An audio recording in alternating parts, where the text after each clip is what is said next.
Good evening to all of you. एक बहुत special demand थी मेरी प्यारी बच्ची ग्रेसी की, जो हो सकता है मेरे से भी थोड़ी मिस हो गई थी। कोई बात नहीं, खैर thank you so much for letting me know कि मूविंग कॉइल गैल्वेनोमीटर भी हमारे सामने है। तो मूविंग कॉइल गैल्वेनोमीटर समझाने से पहले मैं आपको कुछ याद दिलाना चाहूँगा और मैंने जो पढ़ाया था उस पर कुछ रोशनी डालना चाहूँगा। सबसे पहली चीज़ कि एक मैग्नेटिक फील्ड के अंदर एक मैग्नेटिक फील्ड के अंदर एक मैग्नेटिक फील्ड के अंदर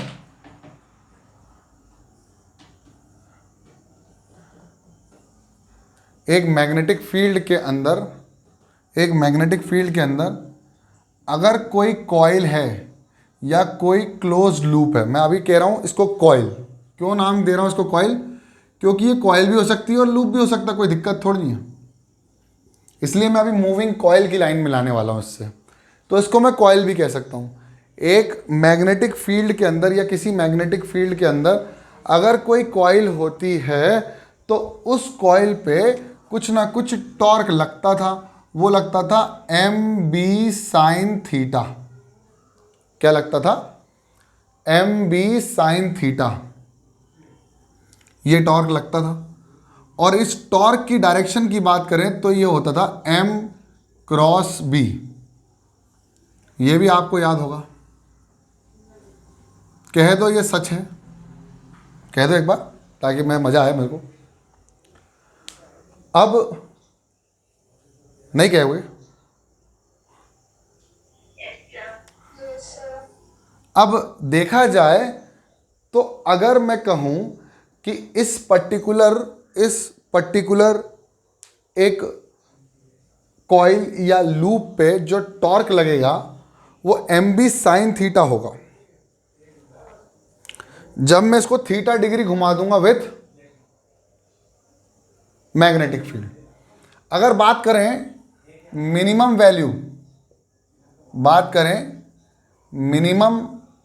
वैल्यू ऑफ टॉर्क तो वो होगी ज़ीरो। और वो कब होगी? जब साइन की वैल्यू कितनी हो जाएगी? 0 डिग्री। साइन 0 की वैल्यू 0 होती है तो मिनिमम कब होगी? जब साइन की वैल्यू 0 हो जाएगी। यानी angle between magnetic field and magnetic dipole moment अगर 0 हो जाता है तो इस पर्टिकुलर केस में इस पर जो टॉर्क लगेगा वो 0 लगेगा। बोलो हाँ या ना? इस केस में, अभी इस केस में। लेकिन मैक्सिमम वैल्यू ऑफ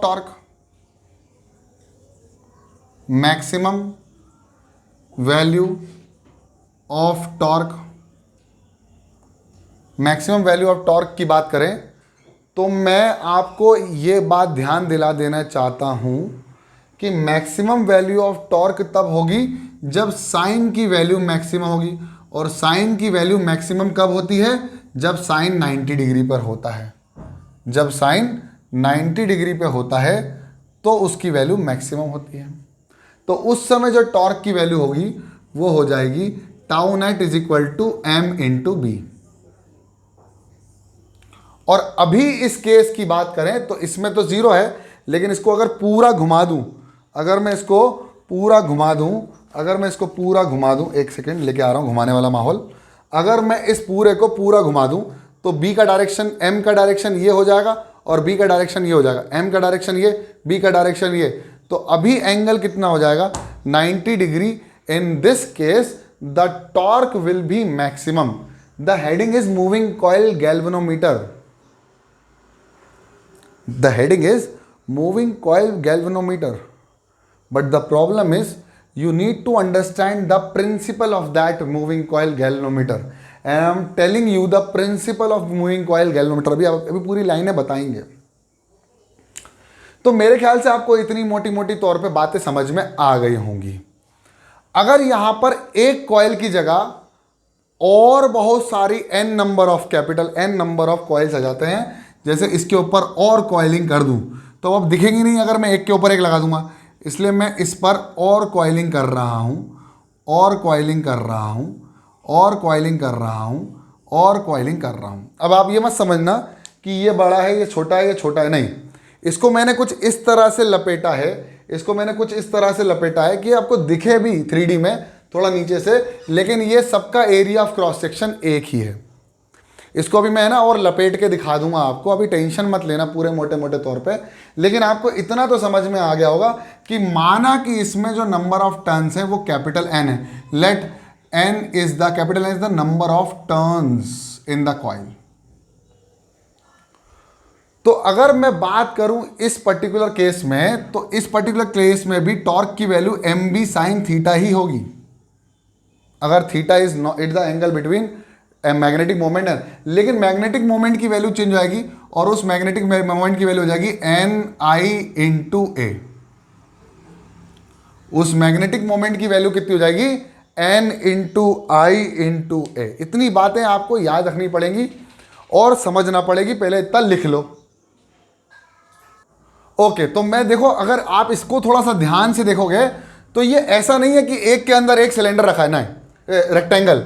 ये जो है वो कुछ ऐसे में लपेटा हुआ है और ऐसे में लपेट कर मैंने कुछ ऐसे धागे, मतलब नंबर ऑफ टर्न्स देखे हैं और जो मुझे रेक्टेंगुलर दिख रहे हैं। और इस वाले को, ये जिसमें सिलेंड्रिकल चीज में मैंने लपेटा है, इसको मैं बोलता हूं कोर। अभी बताऊंगा, इसको पूरा समझाऊंगा जब मैं इसका प्रिंसिपल बताऊंगा आपको और इसको कंस्ट्रक्ट करके दिखाऊंगा, मूविंग कॉइल गैल्वेनोमीटर। तो आपको सबसे पहले यह समझना है कि n नंबर ऑफ टर्न्स का जो टोटल टॉर्क लगेगा, वो टोटल टॉर्क तो एम बी साइन थीटा ही लगेगा, लेकिन उस एम बी की वैल्यू जो होगी वो चेंज हो जाएगी। और उस एम बी की वैल्यू, एम की वैल्यू चेंज हो जाएगी। एम की वैल्यू कितनी हो जाएगी? N I A, where N is the number of turns, I is the current flowing in each loop या कॉइल, या N A is the area of that particular coil. क्या इतनी बात समझ में आई? ओके ओके, अब बात करते हैं मूविंग कॉइल गैल्वेनोमीटर की। किसकी बात करते हैं? मूविंग कॉइल गैल्वेनोमीटर की। और उस मूविंग कॉइल गैल्वेनोमीटर में जो टॉर्क लग रहा था, वो लग रहा था, कितना लग रहा था? Capital N I A B sine theta, या एन आई ए को मैं लिख सकता हूं एम बी साइन थीटा। उस टॉर्क के अंदर एक चीज ये समझ में आ रही थी कि जो एम है वो मैग्नेटिक मोमेंट है, मैग्नेटिक डाइपोल मोमेंट या magnetic moment. B is the magnetic field, इसको हम बोलेंगे मैग्नेटिक फील्ड। और theta is the angle between magnetic dipole moment and magnetic field, angle between M and B. ये बातें समझ में आई। अब क्या हुआ कि मूविंग कॉइल गैल्वेनोमीटर पढ़ने के लिए आप रेडी हो गए। क्यों हो गए आप रेडी? अभी बताता हूं। सबसे पहले तो चैप्टर, इस टॉपिक का जो नाम है वो है मूविंग कॉइल गैल्वेनोमीटर। अब पुनीत सर की एक आदत है कि वो हर चीज की संधि करते हैं और संधि विच्छेद भी करते हैं।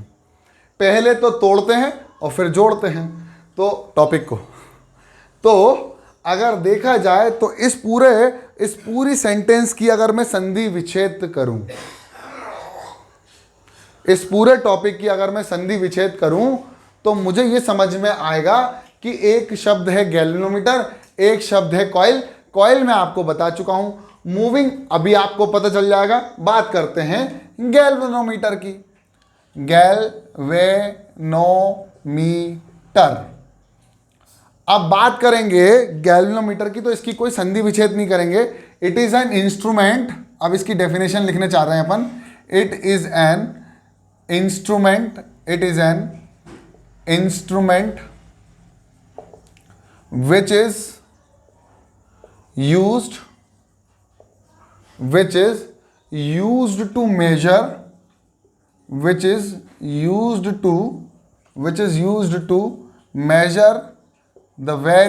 used to measure very small amount of current. अब मैंने आपको जो लपेट के धागा बताया है ना, ये बहुत इंपॉर्टेंट रहेगा इस मूविंग कॉइल गैल्वेनोमीटर के अंदर। अभी आपको पूरी पूरी मोटे मोटे तौर पे समझ में आएंगी बातें। अब देखो क्या है कि गैल्वेनोमीटर एक डिवाइस है जिसको मैं इस्तेमाल करता हूं to measure very small amount of current, या छोटे से छोटा करंट भी हम इस्तेमाल करते हैं, मेजर करने के लिए इस्तेमाल करते हैं गैल्वेनोमीटर को। ठीक है, अब मूविंग कॉइल की बात करें तो मूविंग कॉइल को हटा दें और मूविंग की बात करें तो इसमें कॉइल मूव होगा, लेकिन आगे पीछे नहीं होता है, इसमें कॉइल ट्विस्ट होता है। और जब आपको पता ही है जब कॉइल ट्विस्ट होगा तो इसमें लगेगा टॉर्क। अब जब इसमें लगेगा टॉर्क, तो टॉर्क की बात करें तो एक कॉइल के अंदर जो नेट टॉर्क लगता है वो लगता है mb sin थीटा का। अभी पूरा खेल समझाऊंगा, टेंशन मत लो, जैसे तुम्हारी किताब में दिया वैसे ही समझ में आएगा। ट्विस्ट होता है तो टॉर्क लगता है, तो बस उसी टॉर्क को जब मैं करंट देता हूं, या मैं कहूं कि किसी कॉइल को मैं करंट देता हूं तो उस पर लगता है टॉर्क। अब करंट को मेजर करने के लिए मैंने आउटपुट क्या निकाला, टॉर्क। जब मैंने करंट दिया तो वो घूमा तो डिफ्लेक्शन हुआ होगा, जब वो घूमा होगा तो डिफ्लेक्शन हुआ होगा। यानी जो इनपुट में रहेगा वो करंट होगा। मैंने करंट दिया, मुझे नापना भी करंट ही था एक्चुअली में, तो मेरा इनपुट जो होगा वो करंट होगा, और जो आउटपुट होगा वो 100% टॉर्क का कुछ खेल होगा, और वो जब घूमेगा तो 100% कुछ डिफ्लेक्शन होगा। और उसी डिफ्लेक्शन को मैंने किसी मीटर स्केल पे देख लिया, या उसके किसी मीटर पे देख लिया, या मेजरिंग स्केल पे देख लिया, यानी जो आउटपुट होगा वो मेरा मेजरिंग स्केल होगा। अब इसी की माहौल से जब मैं करंट बढ़ाऊंगा तो टॉर्क बढ़ेगा, जब करंट बढ़ाऊंगा तो टॉर्क बढ़ेगा, टॉर्क बढ़ेगा तो डिफ्लेक्शन बढ़ेगा, डिफ्लेक्शन बढ़ेगा तो जो मेजरिंग स्केल है वो भी बढ़ेगा, उसकी वैल्यू भी बढ़ेगी। इसका मतलब यह हुआ कि मुझे कहीं ना कहीं ये खेल खेलना पड़ेगा। यानी इसका जो बेसिक प्रिंसिपल है, the principle of moving coil galvanometer, principle of moving coil galvanometer is, क्या है, the principle of moving coil galvanometer is when a current carrying when a current is passed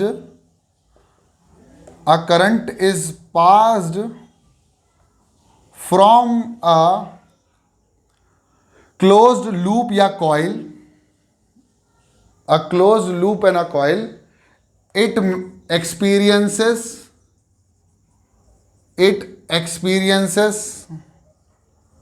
a torque. और उसी torque का major करते करते, अब obviously current बढ़ेगा तो टॉर्क बढ़ेगा, टॉर्क बढ़ेगा तो डिफ्लेक्शन, मैंने आपको यही बताया, डिफ्लेक्शन बढ़ा तो मेजरिंग स्केल पे जो मेरे को अमाउंट जो मिलेगा, जो जिस वैल्यू को मुझे नापना है उसका माहौल में सेट कर लूंगा। तो अब बात इतनी सी थी कि मूविंग कॉइल गैल्वेनोमीटर का कंस्ट्रक्शन करें तो करें कैसे। सबसे इंपॉर्टेंट बात, क्योंकि हमें एक मैग्नेटिक फील्ड चाहिए, एक मैग्नेटिक फील्ड के साथ साथ मुझे एक ऐसा चाहिए कि जिसमें मेरे पास नंबर ऑफ कॉइल टर्न्स हो। नंबर ऑफ कॉइल मतलब करंट कैरिंग कंडक्टिंग वायर, या तो वो कॉपर वायर भी हो सकता है। उसके बाद मुझे कुछ ऐसा चाहिए कि उस टॉर्क को मेजर करके वापस वो जीरो पे आ जाए, वापस जैसे पूरा मेजर किया वापस स्केल जीरो पे आ जाए, फिर इस साइड मेजर किया वापस स्केल जीरो पे आ जाए। जब आप करंट की वैल्यू चेंज करते थे एक मैग्नेटिक फील्ड के अंदर, या डायरेक्शन करंट का चेंज करते थे, तो बच्चों उस पर जो टॉर्क का डायरेक्शन था वो भी चेंज होता था, ये आपको पता होना चाहिए।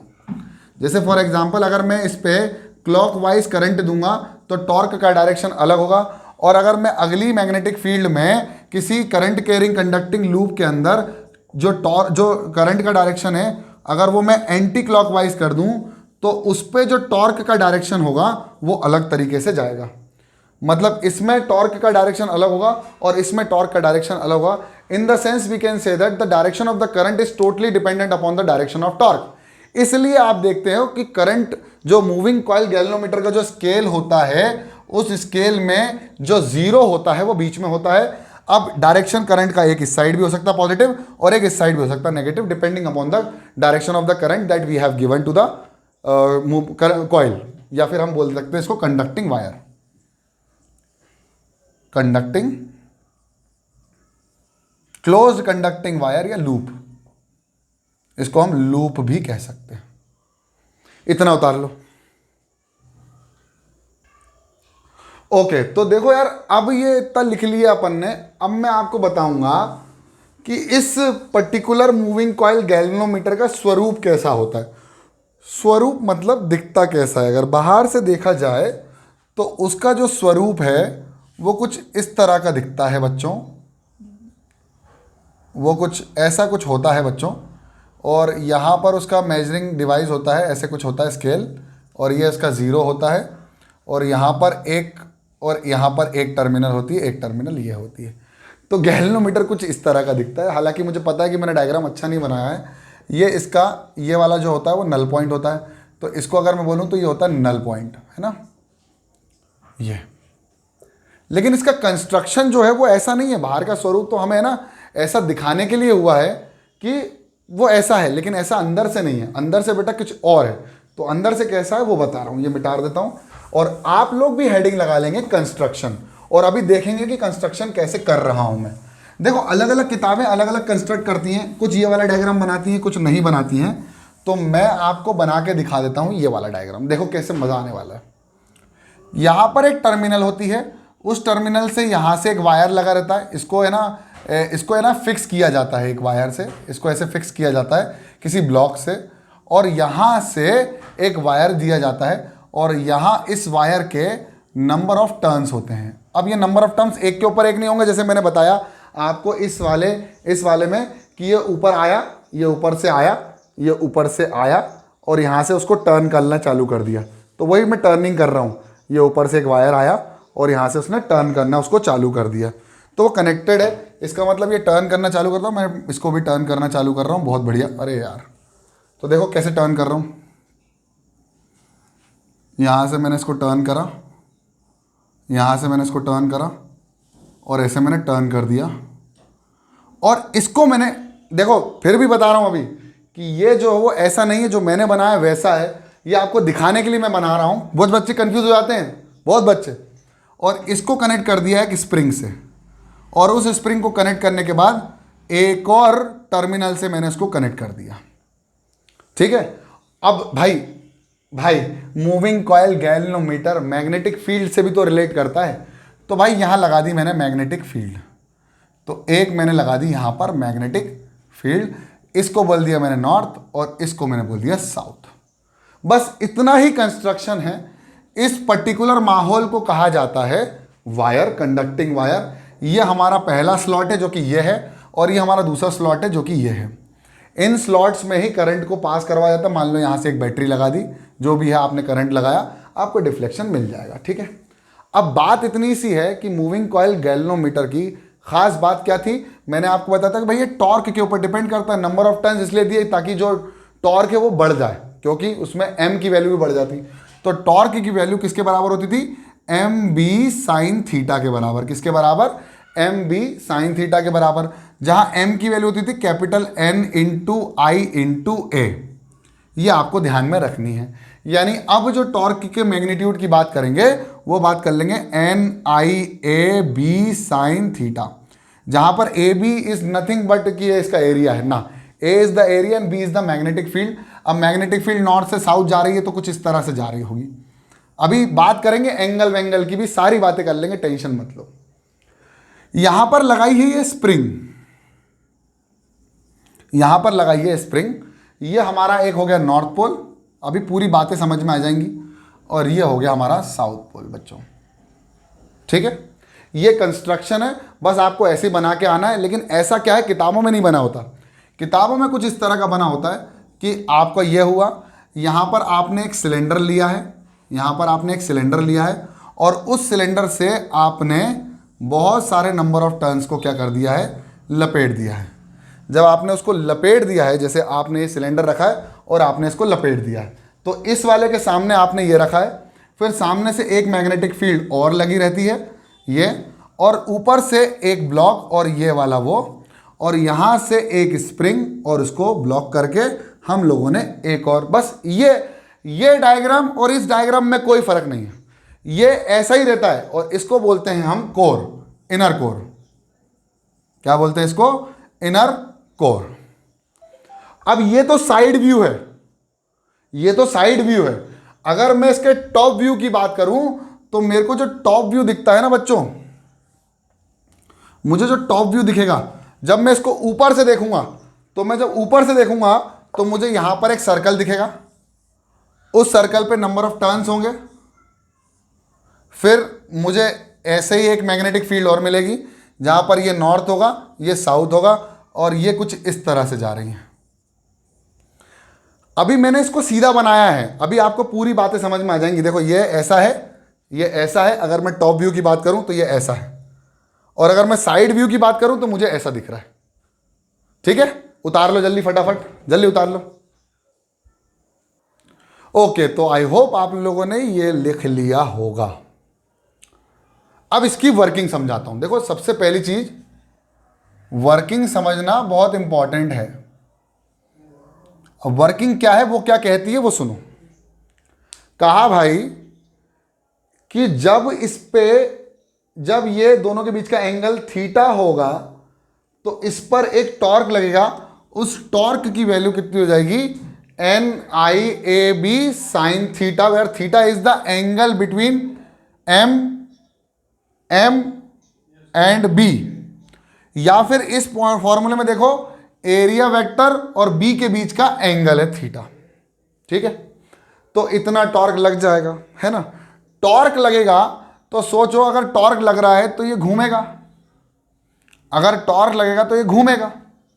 जब ये घूमेगा तो यहां जो ये स्प्रिंग है ये भी घूमेगी।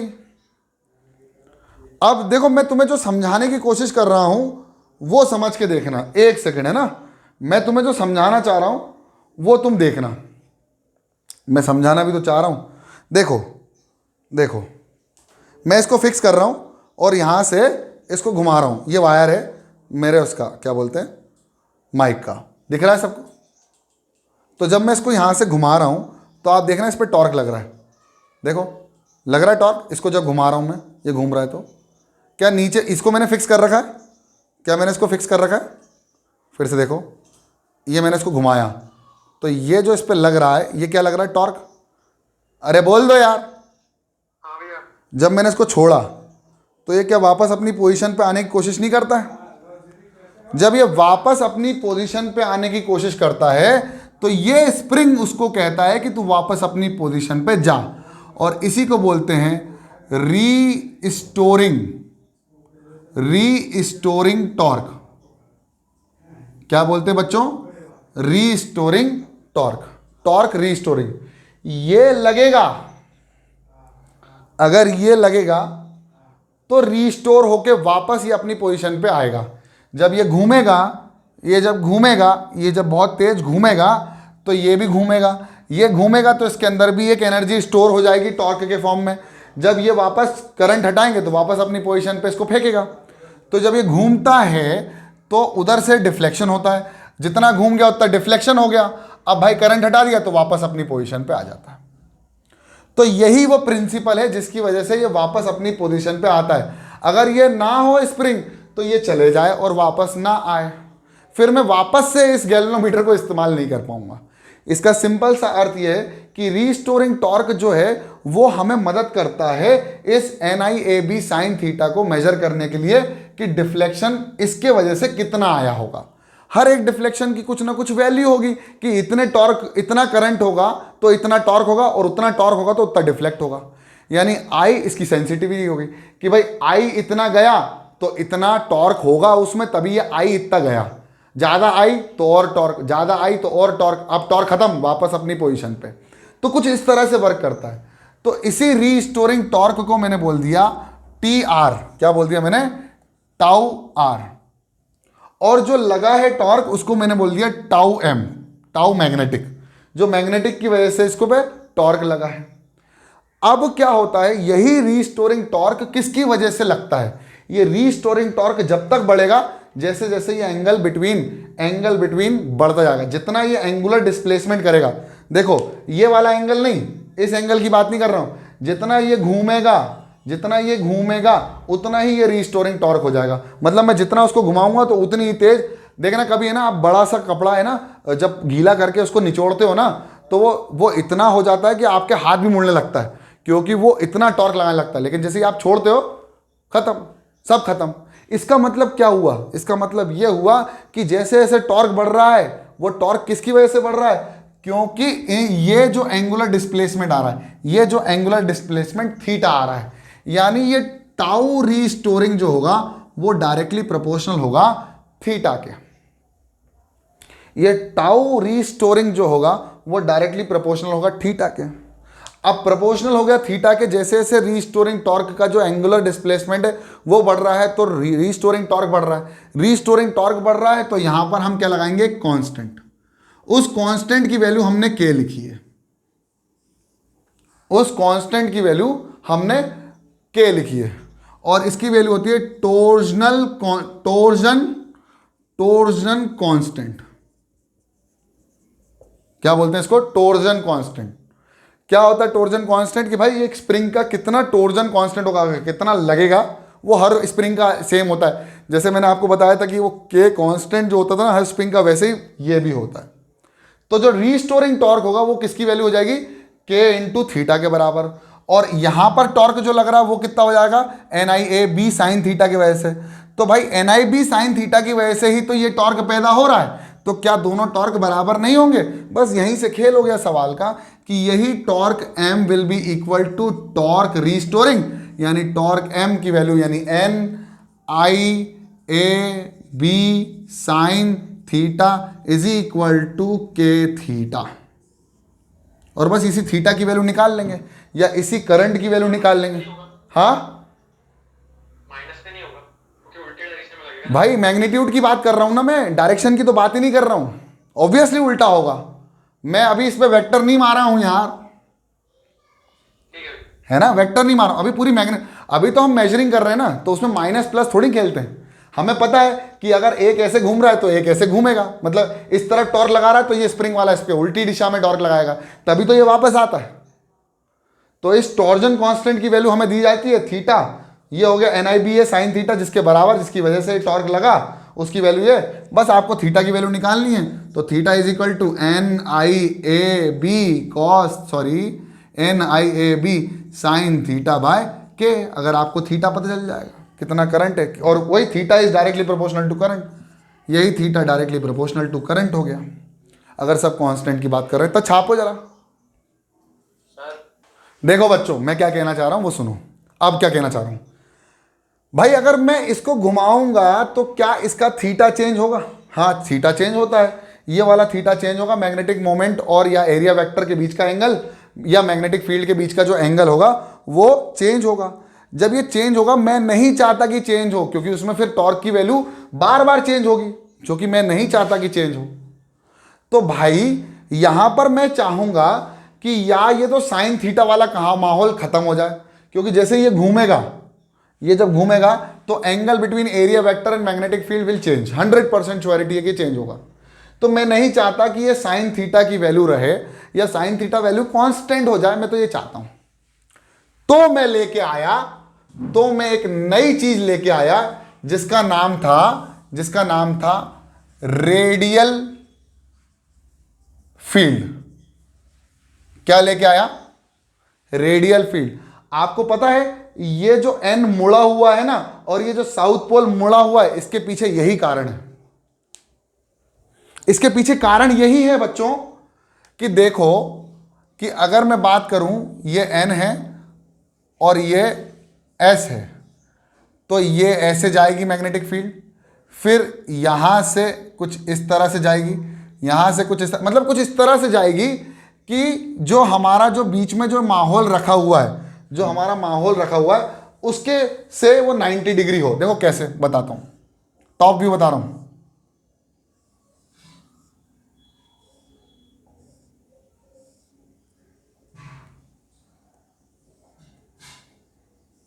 ये एस है, ये n है। देखो यहाँ से मैग्नेटिक फील्ड गई ऐसी, यहाँ से मैग्नेटिक फील्ड गई ऐसी, यहाँ से मैग्नेटिक फील्ड गई ऐसी, north to south, north to south. अब अगर मैं बात करूं, अगर मैं बात करूं इस पॉइंट ऑफ टाइम पर मैग्नेटिक फील्ड, अगर ये वाला इतना घूमा तो ये वाली मैग्नेटिक फील्ड अभी भी इसके कैसी होगी, परपेंडिकुलर, क्योंकि ये एरिया वेक्टर का डायरेक्शन ये होगा, और मैग्नेटिक फील्ड अभी भी 90 डिग्री होगी। अभी इस केस में 90 डिग्री, थोड़ी और घूम गई तो इस वाली मैग्नेटिक फील्ड के बीच में ये वाला जो होगा वो 90 डिग्री होगा। फिर और घूम गई, जैसे मान लो अब ये यहां नहीं, अब ये यहां आ गया, नंबर ऑफ टर्न्स। तो अब देखो मैग्नेटिक फील्ड और नंबर ऑफ टर्न्स जो वायर है उसके बीच का जो एंगल है वो कितना हो जाएगा, 90 डिग्री। मैग्नेटिक फील्ड और नंबर ऑफ टर्न्स के बीच का जो एंगल है या एरिया वेक्टर है एन टर्न्स का, वो कितना हो जाएगा, 90 डिग्री। यानी हर जगह कांस्टेंट बनी रहेगी। तो we have used radial field, which means radial मतलब सर्कुलर वाला माहौल, और हर एक एंगल पर जब वो घूमता है तो theta between B and M या theta between B and A area vector and magnetic field के बीच का एंगल क्या हो, 90। तो यहां से माहौल खत्म, यानी अब थीटा जो होगा वो होगा NIAB/K। तो मैंने अभी तनिष्क को यही प्रॉमिस किया था कि मैं थीटा हटाने वाला हूं, तो माहौल यहीं से सेट कर दिया। इतना छाप लो।